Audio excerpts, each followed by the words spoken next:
한국교회 트렌드 2025라는 책이 있습니다. 이제 그 책을 보면은 이제 어떤 내용이 나오는데 한국 기독교의 현실을 이제 표현하고 있습니다. 그래서 이제 평가하고 있는데 뭐라고 하냐면, 현재 한국교회 교세는 계속 하락하고 있고 신뢰도가 20% 남짓되고 있다. 종교가 없는 무종교인의 경우 단지 11%만 한국교회를 신뢰하고 있다. 왜 이런 현상이 일어날까? 여러 이유가 있겠지만 우리는 그중 하나로 세속화해서 이유를 찾아보았다. 이는 교회 공동체가 지녀야 할 대안 공동체로서 기능하지 못하고 세상과 구별되지 못한 채 세상과 닮아가고 있다는 것을 의미한다. 굉장히 시대를 또 한국교회를 잘 파악하고 있는 내용인 것 같습니다. 제가 이 책의 이 문장을 지금 소개해드린 이유는, 우리가 신앙생활을 하면서 이제 감사할 수 없는 이유, 그것이 무엇이냐면 이제 세속화된 신앙생활에 있기 때문입니다. 그러니까 세속화된 신앙생활을 하면 이제 감사의 기준이 세상과 같다라는 것이죠. 그래서 있고 없고, 뭐 주어지고 안 주어지고, 또 이루어지고 안 이루어지고, 그냥 내 삶에 보여지는 것으로 그냥 판단하고 감사할 것들을 찾고 살아가는 것입니다. 세상의 기준과 가치관을 그대로 가지고 감사의 유무를 따지는 이것이 이제 세속화된 신앙생활이죠. 세상에 속한 사람들도 감사하면서 살아갑니다. 이들은 이제 보여지지 않는 것보다 보이는 것들, 그리고 주어진 것에 감사라는 표현을 하면서 살아가죠. 그런데 이러한 감사의 형태가 믿는 사람에게도 있다라는 것이 비극이고, 이것이 세속화된 신앙생활 때문이다라는 것이죠. 세상의 방식은 늘 가진 것으로 감사의 이유를 찾습니다. 그래서 많이 가지면 감사하다. 그리고 내가 원하던 것을 얻으면 감사하다. 뭐 이렇게 보여지는, 이루어지는 것으로 감사의 이유를 찾게 되죠. 그런데 믿는다고 하면서도 이렇게 하는 것이 결국에는 문제다라는 것입니다. 세속화된 신앙생활을 하면서 이제 감사의 근원을 잘 모르는 것이죠. 그래서 보여지는 것으로 막 감사를 찾고, 그렇게 하다 보니까 이 자족하지 못하는 그러한 본성에 이제 솔직하게 반응하면서 살아가게 되는 것입니다. 그래서 우리의 본성은 늘 부족하고 부족함을 느끼고 다른 것으로 채우려 하고 뭐 이런 본성들이 있는데, 이제 그렇다 보니까 자꾸 세속화된 신앙생활을 하니까 자족하지 못하는, 늘 부족함을 느끼는 그러한 결핍 속에서 감사가 사라진 신앙생활을 하면서 살아가게 된다라는 것이죠. 이것을 이제 기복신앙이라고 합니다. 그래서 감사하지 못하는 이유가 감사의 본질에서 떠났기 때문이죠. 이것은 이제 많은 것들이 있겠지만 그 중에 하나의 이유는 무엇이냐면, 예수님을 믿기는 믿지만 인간으로서 가지고 있는 그 개인의 욕심 때문에 그렇습니다. 이스라엘 백성들이 그랬죠. 그래서 하나님이 광야에서 만나를 주셨고 메추라기를 주셨죠. 그런데 욕심을 부리죠. 민수기 11장 4절입니다. 그들 중에 섞여 사는 다른 인종들이 탐욕을 품음에 이스라엘 자손도 다시 울며 이르되 누가 우리에게 고기를 주어 먹게 하랴. 여기서 탐욕은 욕심이죠.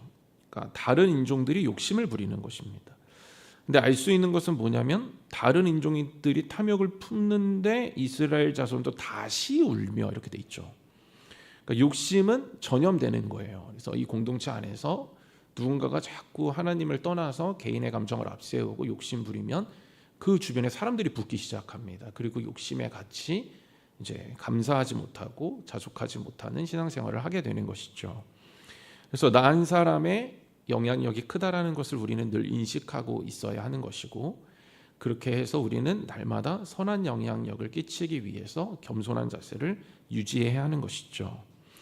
불평하죠. 그러니까 욕심이 있으면 뭘로 이어지냐면 늘 부족하기 때문에 불평하게 되어져 있습니다. 그래서 5절과 6절에 이어서 우리가 애굽에 있을 때에는 값없이 생선과 오이와 참외와 부추와 파와 마늘들을 먹은 것이 생각나거늘 이제 우리의 기력이 다하여 이 만나 외에는 보이는 것이 아무것도 없도다 하니. 지금 뭐 하고 있냐면 보이는 것에 치중하고 있죠.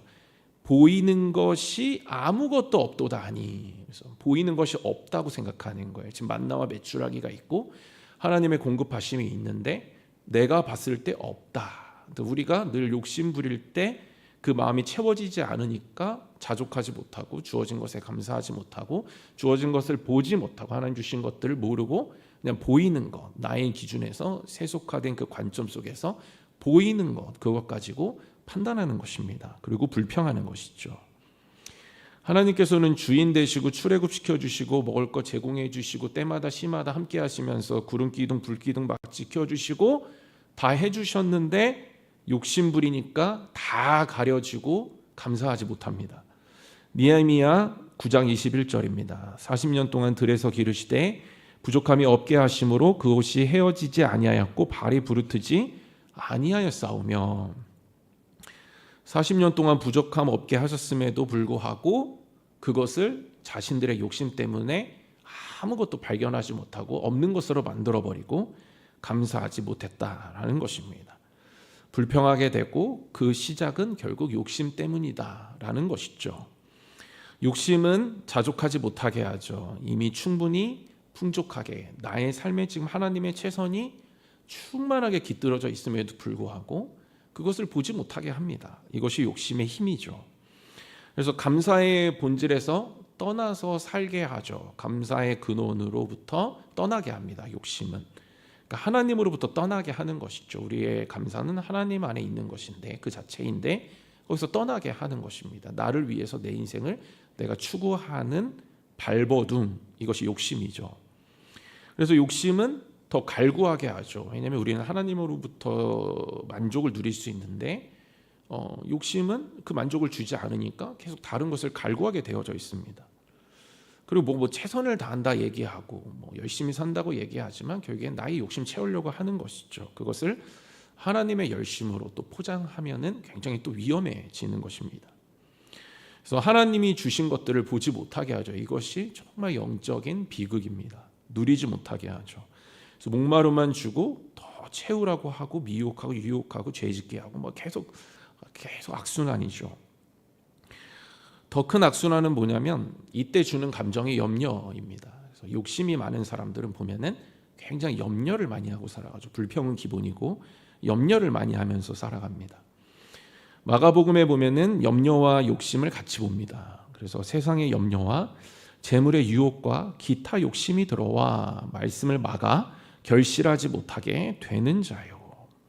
그러니까 이 말씀은 예수님께서 씨 뿌리는 자의 비유를 하실 때 하신 말씀이죠. 그래서 씨가 가시떨기에 떨어진 자는 욕심과 염려 때문에 그 말씀이 심겨질 수 없다. 가시떨기는 욕심이다. 그래서 욕심의 마음의 밭, 그것이 주는 염려의 마음의 밭으로 가득하면, 다시 말해서 세속화된 신앙생활에서 보여지는 것으로 판단하고 막 이런 신앙생활을 하는 그 속에는 하나님의 말씀이 심겨질 수가 없다라고 예수님께서 말씀하고 계시는 것이죠.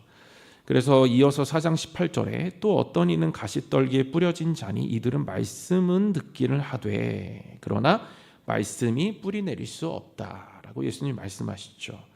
그래서 우리도 지금 예배를 막 드리지만 세속화된 신앙생활을 하고 있거나 세상에 치우쳐져 있거나 세상에서 말하는 기준으로 충만해져 있거나 뭐 감사의 기준을 여전히 있고 없고에 자꾸 뭐 이러고 있으면 그것이 하나님의 일을 떠나 있는 상태이기 때문에 하나님의 말씀이 그 가운데 그 마음의 밭에 겸손하게 심겨질 수가 없는 것이겠죠. 그래서 들리지가 않는 것입니다. 들리더라도 그냥 통과하고 없어지는 것이죠. 아무런 내 마음에 뿌리 내림이 일어나지 않는 것이죠. 그래서 이러한 신앙생활을 보면은 주인의식이 없습니다. 말씀이 심겨지지가 않으니까 말씀이 그 가운데 없고 세상의 기준과 자족하지 못하는 나의 욕심에 이끌려 불평하고 자족하지 못하고 막 염려하고 막 이 속에 다 이 부정적인 것들이 다 가리고 있기 때문에 하나님의 주권에 대한 인식, 의식 자체가 결여되죠. 사라집니다. 희미해지죠. 그렇다 보니까 뭐를 또 하기 시작하냐면 하나님 보이지 않고 만족이 없으니까 또 계속 갈급함에 다른 거 쫓으면서 살아가게 되는 것입니다. 그러니까 우리의 삶이 계속 피곤하고 힘들고 채워지는 것은 없고 계속 그 근원을 모르는 것이죠. 대표적인 인물이 아합 왕이죠. 아합은 가장 악한 왕이죠. 그래서 북이스라엘에서 가장 악한 왕으로 꼽힙니다. 그의 아내 이세벨은 더 악한 사람이죠.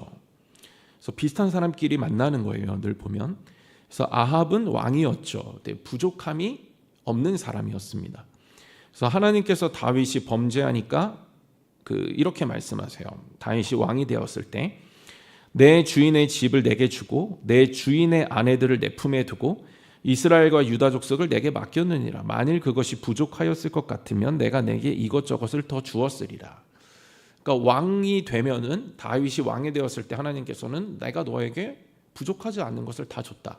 그러니까 지금 아합도 마찬가지겠죠. 왕이니까 다윗처럼 하나님께서 부족하지 않는 것들, 하나님이 주신 것이 아니더라도 지금도 보면은 뭐 어떤 고위직이 되면 여러 가지 기능들이 많이 달라지지 않습니까? 의전도 달라지고 그러면 여러 가지 이제 부족한 것들이 없는 것이죠. 왕으로서 먹고 싶은 거 다 먹고 뭐 할 수 있는 거 다 하면서 누리면서 살아갈 수가 있는 것입니다.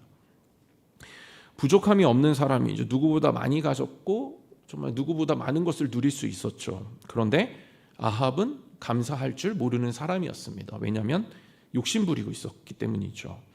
욕심 부리고 염려하면서 그렇게 불행하게 살아가는 사람이었습니다. 그래서 욕심 부리니까 불평하고 불평하니까 염려하고 뭐 이러면서 살아가는 거예요. 아합은 나봇의 포도원 밭 때문에 염려에 사로잡히게 됩니다. 그래서 열왕기상 21장에 아합은 이제 왕궁 근처에 이 나봇의 포도원을 가지고 싶었습니다. 그래서 그것을 돈을 얼마든지 줄 테니 그것을 달라라고 이야기를 하죠. 굉장히 쓸데없는 거에 집착하는 것입니다. 그래서 가진 것도 많고 자기 밭도 많을 텐데 굳이 뭐 그 조그마한 밭 하나 차지하고 싶어서 뭐 소유욕인 것이죠. 그래서 나봇은 이제 조상 대대로 물려받은 포도원 밭이기 때문에 줄 수 없다. 그러니까 이 당시에 율법이 이 조상에게서 받은 밭은 개인 간의 거래를 금하고 있었습니다. 그래서 나봇이 뭐라고 얘기하냐면 나봇이 아합에게 말하되 내 조상의 유산을 왕에게 주기를 여호와께서 금하실지로다 하니. 그래서 열왕기상 21장 3절에 이렇게 대답을 합니다. 그래서 율법에 하는 여호와께서 금하신 것 중에 조상에게 받은 땅은 개인 간의 거래를 금하고 있습니다. 그래서 저는 줄일 수가 없습니다. 정중하게 거절을 하죠. 실제로 레위기 25장 23절에 금지되어져 있습니다. 그래서 토지를 영구히 팔지 말 것은 토지는 다 내 것이니라. 내 것임이니라. 그러니까 땅의 모든 것의 주권자이신 하나님, 그리고 이 땅의 모든 것은 다 하나님의 소유이기 때문에 하나님이 주신 것이고 하나님께 받은 것이기 때문에 하나님께서 팔지 말라고 하면 팔면 안 되는 것이죠. 그러니까 어떻게 보면 아합은 지금 나봇을 상대하고 있는 것이 아니라 하나님을 대적하고 있는 것입니다. 그래서 민수기 36장 7절에도 율법이 나와 있습니다. 그리하면 이스라엘 자손의 기업이 이 지파에서 저 지파로 옮기지 않고 이스라엘 자손이 다 각기 조상 지파의 기업을 지킬 것이니라 하셨나니. 그러니까 각 지파에게 분배된 기업이 있죠. 근데 그 기업은 지파 안에서만 유지되어져야 한다. 같은 지파들끼리만 거래할 수 있다. 나눌 수 있다.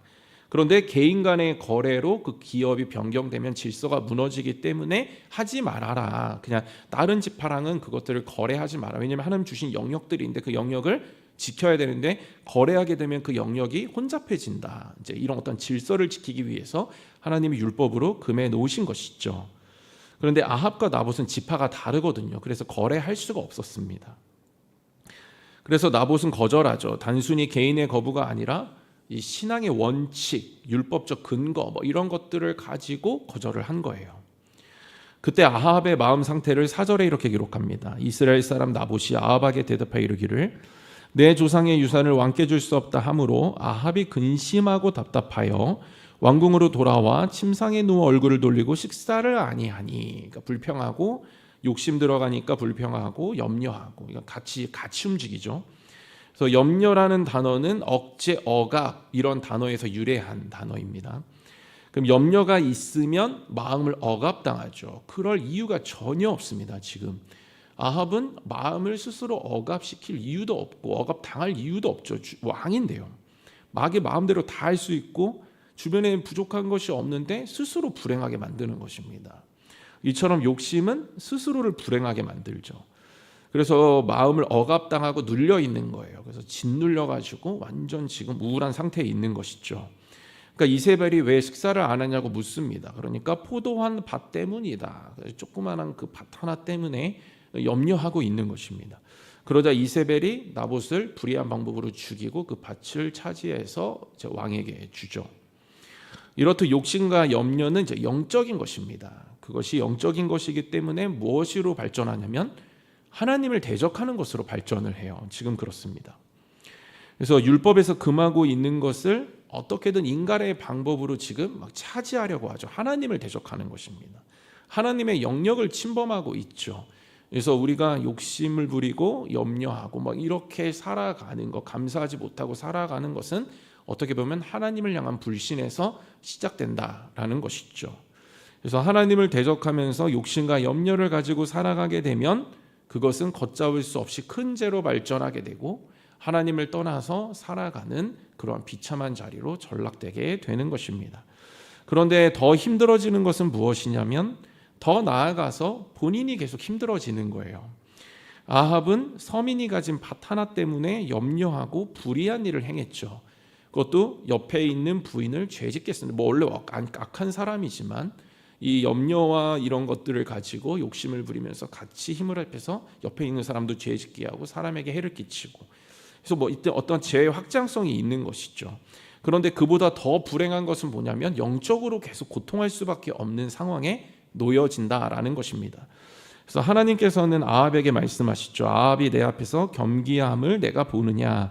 그가 내 앞에서 겸비함으로 내가 재앙을 저의 시대에는 내리지 아니하고 그 아들의 시대에야 그의 집에 재앙을 내리리라 하셨더라. 그러니까 뭐냐면 하나님께서 이 아합에게 그 너의 그 나봇을 죽인 그 죄를 물으시면서 그건 나를 대적한 것이기 때문에 나는 심판하겠다.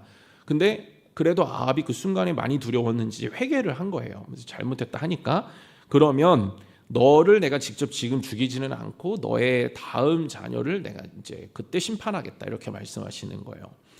그렇다고 과연 기분이 좋았을까요? 그러니까 심판을 유예했다고 하지만 과연 기분이 평안했을까요? 그래서 다음 세대 너의 자녀 세대에 심판하겠다. 그것을 계속 끌어안고 차라리 지금 심판받아 내가 죽는 게 낫지. 그거 뭐 오래 살아서 뭐합니까? 나의 자녀가 하나님의 심판을 앞으로 받을 것인데 그것을 살아생전에 그것들을 계속 가지고 살아가고 또 자녀는 그렇게 받을 것을 계속 알고 살아가고 두려워하고 영적으로 계속 힘든 것입니다. 이것이 더 큰 저주가 되는 것이죠. 그러니까 무엇이냐면 욕심 부리고 하나님을 대적했는데 그래서 염려가 있는데 세상의 염려를 막 가지고 살아가는데 그것을 하나님 뭘로 바꾸시냐면 영적인 염려로 바꾸세요. 근데 이게 더 큰 불행이거든요. 그 세상의 염려를 막 가지고 살아가는데 그래서 하나님 대적했는데 하나님 떠나 살았는데 하나님 그걸 뭘로 바꾸시냐면 영적인 염려로 바꾸셨고 그 영적인 염려 안에서 굉장히 괴롭게 살아가게 그냥 두신다라는 것이죠. 이것이 영적인 원리입니다. 그러니까 저희도 욕심 때문에 막 염려하고 불평하고 막 살면 그것은 하나님과의 관계가 멀어져 있고 끊어져 있고 온전하지 못한 것이다라는 것을 드러내는 것이고 그래서 그 관계가 온전하지 못하기 때문에 하나님은 거기에서 또 영적인 유익을 제공하지 못하시는 것이죠. 내가 떠나 있으니까. 그래서 우리는 하나님과 가까이 있고 하나님과 교제하고 하나님으로부터 풍성함을 누릴 수 있는데 거기서 떠나 있으니까 우리는 뭐 하냐면 영적인 염려를 가지고 살아가게 되는 것입니다. 그래서 영적으로 힘든 거예요. 막 평안도 없고 자유함도 없고 하나님께 벌 받을까 막 두렵고 그러나 돌아가고 싶지는 않고 지금 쾌락이 나에게 너무 소중하고 막 이렇게 막 절망스럽게 살아가게 되는 것이 무엇이냐면 영적인 염려이고 그것이 저주가 된다라는 것입니다. 그래서 존 메가더 목사님이 염려를 어떻게 말씀하셨냐면 그것은 영적인 문제다라고 하면서 한 문장으로 이렇게 정의합니다. 염려란 우리가 주제넘게도 하나님의 능력과 사랑을 불신하는 것이다. 굉장히 한 문장에 다 들어있죠.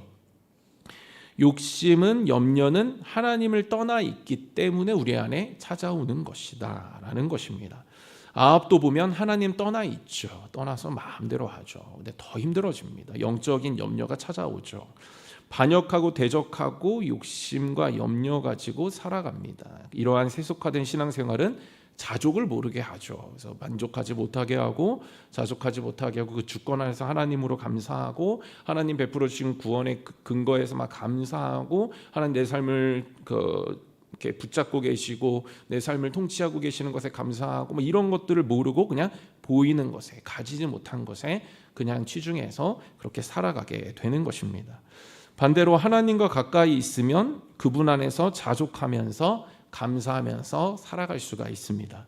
그러나 답을 아는 것에 비해서 우리는 연약하죠. 우리는 뭐 매번 감사절, 감사하고 또 추수감사절 있으면 또 감사를 나누고 하지만 우리는 연약하죠. 그래서 또 보여지는 것에, 주어지는 것에, 내가 그토록 바랬던 것에, 또 잃어버리는 것에, 또 뭐 손해 보는 것에 감사하지 못하고 그냥 그러고 살아갑니다. 어쩔 수가 없죠. 그러니까 죄의 욕심 때문에 우리는 염려할 수밖에 없는 거예요. 손해 보기 싫고 빠져나가는 거 싫고 예상치 못하게 나에게서 뭔가 나에게 해를 끼치는 것들을 또 싫어하고 이렇게 살아갑니다. 그래서 그런 일들이 있으면 우리를 감사하지 못하게 되죠. 그 삶 속에서도 순간에도 하나님이 내 삶을 선하게 이끄신다라는 그 믿음을 발휘하지 못하고 갖지 못하고 어쩔 수 없이 저도 마찬가지고 그 순간에 보여지는 것을 그냥 판단하고 감정대로 말하고 불평하고 그렇게 살아가게 되는 것입니다. 그래서 욕심이 있는 것이죠. 내 삶은 이러이러해야 한다라는 욕심이 하나님이 내 삶을 지금 주장하고 계시는 것보다 더 많이 차지하고 있는 것입니다. 그래서 내가 생각하고 있던 삶의 어떠한 것들이 무너지거나 빠져나가면 내 생각대로 되지 않으면 거기서 우리는 욕심, 내 삶은 이러이러해야 된다. 그 욕심에서 그 하나님 주신 것들을 보지 못하고 또 뭔가 이 하나님이 이렇게 만들어 가시는 내 생각과는 다르게 만들어 가시는 그것들에서 자족하지 못하고 감사하지 못하고 그냥 그렇게 살아가게 되는 것이죠. 그래서 우리가 해야 할 일은 무엇이냐면 맡기는 것에 열심을 내야 한다라는 것입니다. 그래서 오늘 본문 5절은 젊은 자들아 이와 같이 장로들에게 순종하고 다 서로 겸손으로 허리를 동이라 하나님은 교만한 자를 대적하시되 겸손한 자들에게는 은혜를 주시느니라. 그래서 겸손은 무엇이냐면 너희 염려를 다 주께 맡기라 이는 그가 너희를 돌보심이라. 그러니까 겸손은 뭐냐면 맡기는 것이다. 그래서 돌보심을 믿고 맡기는 믿음이 겸손이다라고 이야기를 하고 있습니다. 그래서 주권과 믿음, 그래서 주권과 맡기는 믿음이 겸손이다라는 것이죠. 그럼 교만은 무엇이냐면 내가 내 문제를 맡아서 맡기지 않고 해보려고 하는 것, 이것이 이제 교만이다라는 것입니다. 그래서 욕심과 염려를 맡기지 않은 사람이 성경에 있죠. 누구냐면 사울입니다. 그래서 사울을 성경은 굉장히 교만한 사람, 그러니까 하나님께 맡기지 않은 사람으로 표현을 하죠. 그래서 사무엘상 15장 23절에 이는 거역하는 것은 점치는 죄와 같고 완고한 것은 사신 우상에게 절하는 죄와 같음이라 왕이 여호와의 말씀을 버렸으므로 여호와께서도 왕을 버려 왕이 되지 못하게 하셨나이다 하니. 그러니까 왕이 여호와를 먼저 버렸다 이렇게 얘기하죠. 자기 마음대로 막 합니다. 그래서 하나님이 다윗을 왕으로 세우셨다 말씀해 주세요 사울에게. 근데 그거 듣고 다윗 쫓아다니잖아요. 창 던지고 쫓아다니고 막 죽이려고. 누구 죽이려고 하는 거냐면 하나님 대적하는 것입니다. 그러니까 다윗을 죽이는 것에 그것 너머에 계신 하나님께 대적하는 것이죠. 하나님 정해놓으신 뜻이 있는데 그 말씀이 있는데 그것을 거역하고 반역하는 것입니다. 자기 마음대로 살아가는 사람이죠. 이러한 사람을 교만한 사람이다라고 성경은 이야기를 하고 있습니다. 그런데 아합도 그렇고 사울도 그렇고 그게 대적하고 그 끝이 뭐냐면 굉장히 죽음이고 비참함입니다. 비참한 최후를 맞이하죠. 그래서 진정한 겸손은 하나님의 돌보심을 믿고 맡기는 것입니다. 여기서 진정한 자족과 감사가 나오게 되는 것이죠. 그러니까 돌보심은 하나님의 주권이 나에게 있다. 지금도 여전히 나는 주님 안에 있다. 주님은 날 놓지 않고 나의 삶을 선하신 계획과 섭리 속에서 나를 지금 계속 인도하고 계신다. 이것을 이제 믿는 것이죠. 이것을 아는 것입니다. 이것이 나에게 있다라고 하면은 그것이 그 안에서 자족하게 되는 것이죠. 그러면 감사가 나오는 것입니다. 뭐 주시고 안 주시고 또 물론 중요하지만, 그것도 중요하지만 이미 우리 안에, 내가 하나님 안에 있다라는 것 자체, 그 자체에 그냥 감사하게 되는 것이죠. 죄로 인해서 죽을 수밖에 없고 비참한 나, 절망 가운데 그냥 하나님도 모르고 하나님으로 채워야 되는 것도 모르고 그냥 다른 걸 채우면서 비참하게 살아가서 사울과 아합처럼 살아갈 수밖에 없는 나, 그러나 하나님 만나게 찾아와 주시고 막 내 안에 가두시고 구름 기둥 불 기둥 막 40년 동안 발이 불 오지 헤어지지 않은 막 이러한 돌보심이 나에게 있다라는 어떠한 그러한 속에서 자족하게 되는 것이고, 그러한 하나님으로 우리는 그냥 감사하면서 살아갈 수가 있는 것입니다. 그래서 맡기는 것을 통해서 그 주권이 나에게 있다라는 것을 아는 사람이 자족하고 감사하게 된다라는 것이죠. 다시 말해서 하나님의 함께 하심은 누구에게 경험되는가 하냐면 맡기는 자에게 경험이 된다라는 것입니다. 그러니까 맡기면 우리가 그 주권 안으로 들어가게 되는 것이죠. 내 마음대로 막 하고 싶죠. 막 그것이 급하고 내가 하고 싶은 것들이 많고 이렇게 하면 잘 될 것 같고, 하지만 그 순간에 나를 멈추고 잠깐 쉼표를 찍고 예배나 기도나 말씀으로 내가 주님 앞에 나를 세우고 할 때에 우리는 그 안에서 맡기게 됩니다. 그분의 크심을 다시 알고, 아, 나는 정말 작은 피조물이구나 드리고, 그 속에서 우리는 다시 맡긴 자로서 그분이 나의 삶을 덮고 계시다라는 것을 강력하게 믿어지는 그 믿음 속에 평안을 누릴 수가 있게 되는 것이죠. 그래서 그분의 주권 안에서 내가 충만히 거하고 있구나, 하나님의 처선이 나를 만족시키고 있구나, 그것은 결코 부족함이 없구나, 하나님이 함께 하신 그 자체는 이미 형통이구나라는 깨달음 속에서 우리는 감사하며 그렇게 믿음의 고백 속에 살아갈 수가 있습니다. 그분의 주권이 나의 삶을 풍족하게 하고 부족함 없게 하고 있고 풍요로움으로 덮고 있는, 그래서 하나님의 최선이 지금 나의 삶에 충만하게 있다, 이러한 영적인 의식이 그 맡겨드릴 때 우리 가운데 다시 회복되어지고, 우리는 그 인식과 의식을 가지고 계속해서 맡겨드리며 그분의 돌보심 안에서 평안 누리며 주신 것에 돌봐주시는 것 그 자체에 우리는 감사하면서 믿음의 고백의 신앙생활을 할 수가 있는 것입니다. 말씀을 마무리하겠습니다.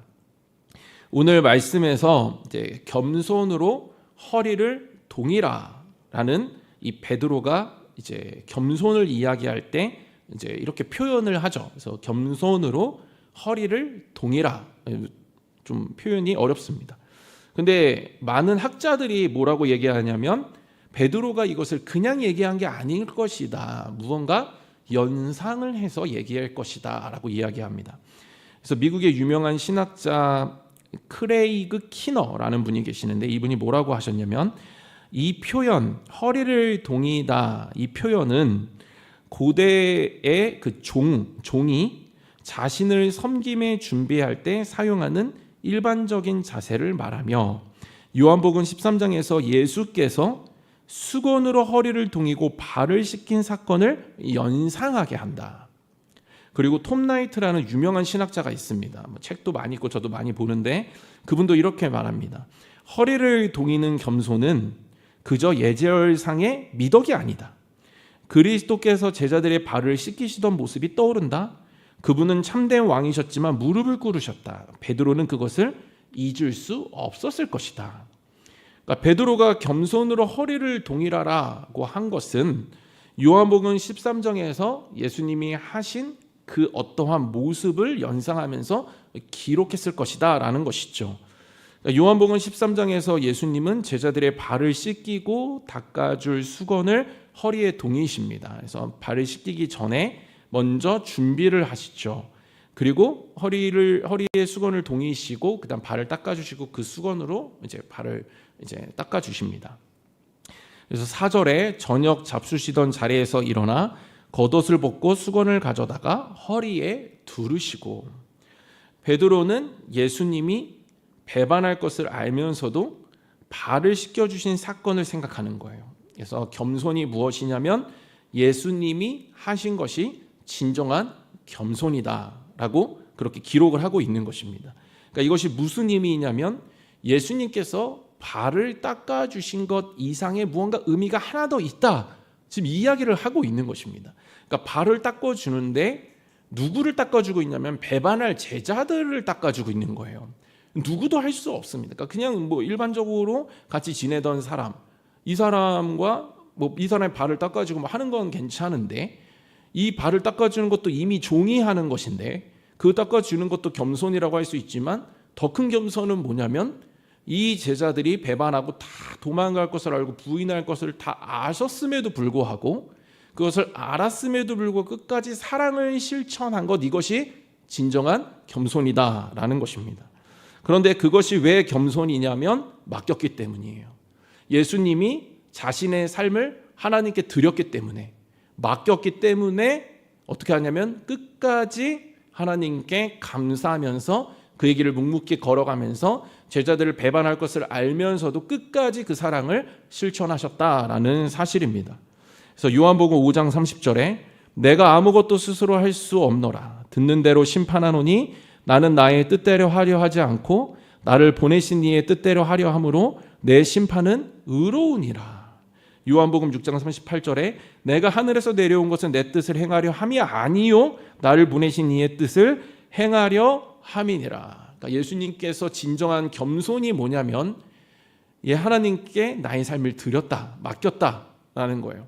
그래서 진정한 겸손은 무엇이냐? 하나님께 내 삶을 드리는 것이다. 그럼 드리게 되면 어떻게 했냐? 하나님의 뜻 안에서 살아가는 것이다. 근데 그 안에 뭐가 있냐면 감사가 있다. 왜냐하면 하나님께서 나의 삶을 붙잡고 계시고 함께 하시는 그 자체가 원래는 있을 수 없는 일이었고, 그러나 지금 우리에게 그것들을 행하신 것이 우리에게 있기 때문에 그 자체가 감사한 것이다 라고 말씀하고 있는 것입니다. 그래서 뭐라고 말씀하시냐면 예수님께서 성찬식을 하십니다. 그래서 발을 씻겨주시는 그때 동시에 성찬식을 같이 하시는데 그때 감사하시죠. 그래서 이렇게 써 있습니다. 그들이 먹을 때에 예수께서 떡을 가지사 축복하시고 떼어 제자들에게 주시며 이르시되 받아서 먹으라 이것은 내 몸이니라 하시고, 또 잔을 가지사 감사기도 하시고 그들에게 주시며 이르시되 너희가 다 이것을 마시라. 그러니까 뭘 했다고 되어 있습니까? 감사기도 했다고 되어 있습니다. 지금 할 수 없습니다. 감사기도 할 수 없죠. 예수님 십자가 지러 가셔야 되고 성찬식 끝나자마자 바로 십자가 지러 가시고 이제 고통당하고 저희들 막 조금만 긁혀도 아프고 부딪혀도 아픈데 막 갈고리든 채찍으로 이제 만드실 거 다 아시는데도 불구하고 뭐 했냐면 내 삶이 하나님께 있기 때문에, 내 영혼이 하나님께 있기 때문에 그 가운데서 그 맡겨진 자가 가질 수 있는 그 평안 속에서 하나님 나의 삶을 끝까지 포기하지 않고 다스리고 계시다라는 그 속에서 부어지는 그 뭔가 소망, 하나님 함께 하시다라는 그 풍족함, 그것으로 지금 감사하고 계시는 것입니다. 그래서 또 잔을 가지사 감사 기도하시고, 그래서 감사할 수 없었지만 주님은 감사하셨죠. 그래서 누구도 감사할 수 없습니다. 그러나 주님은 자신의 삶을 하나님께 드렸기 때문에 그 가운데서 오는 하나님 나의 삶을 다스리고 계신다라는 그 주권에 대한 그 인식과 그 안에 있는 자로서 그 가운데 감사기도 하시고 묵묵히 주님 시키신 대로 그냥 주님이 일하시는 대로 십자가를 지러 가셨습니다. 베이주 교회 조정민 목사님이 쓰신 인생은 선물이다라는 책에 보면은 이제 이런 내용이 있습니다. 우리의 인생은 선물입니다. 인생의 출발점이 내가 아닙니다. 인생은 누군가의 선물로 시작된 것입니다. 선물은 뇌물이 아닙니다. 뇌물은 더 큰 반대급부의 요구가 담겼지만 선물은 아무것도 요구하지 않습니다. 인생은 사실 우리 자신에게 아무것도 요구하거나 기대하지 않습니다. 그래서 인생의 본질은 자유이고 감사입니다. 그 감사, 그 감동, 그 감격의 삶은 결코 부담도 의무도 속박도 아닙니다. 그런데 인생은 누구의 선물입니까? 그분을 만나면 선물하신 분 안에서 흘러넘치는 기쁨까지도 선물로 받습니다. 그래서 우리의 감사의 출발이 어디에 있어야 하는가 하면은 하나님이 내 삶을 주셨다. 하나님이 내 영혼을 지금 구원하셨고 새로운 생명을 주셨고 내 삶의 주인이 되신다. 우리는 그 사실 하나만으로도 감사해야 되는 것이고, 더 나아가서 우리의 삶을 맡길 때 그분의 주권이 나의 가운데 있다라는 그러한 의식 속에, 깨달음 속에 우리는 계속해서 감사할 수가 있습니다. 하나님께서 내 인생을 주셨다. 지금 이 호흡이 있는 것도 하나님 주신 것이고, 그리고 하나님은 실수가 없으시고 성실하시고 신실하시고 그리고 우리의 삶을 최선을 다해서 지금 돌보시고 계시고 그렇기 때문에 우리는 그 안에서 그 주권이 나에게 있다라는 그 안에서 그래서 주신 분이 주셨으니까 책임져 주신다라는 인식 속에서 우리는 그것을 믿음으로 계속해서 간직하고 신앙생활할 때 보이고 내가 판단하는 욕심에 의해서 감사를 하고 안 하고가 아니라 정말 그 자체 영적인 근원, 감사의 근원 그 자체만으로도 우리는 감사하며 그래서 감사를 받으시고 또 그 삶 속에 더 충만하게 일하시는 그 하나님의 손길 속에서 우리는 계속해서 주님만이 주실 수 있는 참된 평안과 자유함과 그 풍족함 속에서 계속 세상이 줄 수 없는 세상의 기준에서 이해도 되지 않는 그러한 감사의 고백 속에서 우리는 주님께만 감사하며 주님으로만 감사하며 그렇게 살아갈 수가 있습니다. 그리고 성경은 이러한 신앙생활이 세속화된 신앙생활이 아니라 하나님 안에 있기 때문에 이것이 진정한 기쁨과 즐거움을 주는 아주 유익한 신앙생활이다라고 그렇게 우리에게 말씀해 주고 있습니다. 저는 저와 여러분 모두가 오늘도 하나님 안에서 내가 어떤 자였는데 하나님 안에 어떤 자가 되었는지 그것들을 기억하시면서 그 자체로 감사하시는 저와 여러분들 되시기를 소원하고 뿐만 아니라 그러한 자 하나님께서 택하시고 인생을 선물로 주신 그 호흡을 선물로 주신 그분께서 나의 삶까지도 끝까지 책임지신다라는 그 안에서 그 자체만으로 돌보심 자체만으로 그래서 누군가의 돌보심을 받는 것은 참 큰 감사의 제목이죠. 그래서 돌봄을 받는 그 자체에 감사하며 그 돌보심이 실수가 없는 돌보심임을 또 감사하며 그렇게 주 안에서 주시는 참된 평안과 풍족함만을 누리시며 값지게 또 가치 있게 신앙생활하시는 저와 여러분들 모두 되시기를 그런 감사의 사람 되시기를 주님의 이름으로 축원드립니다.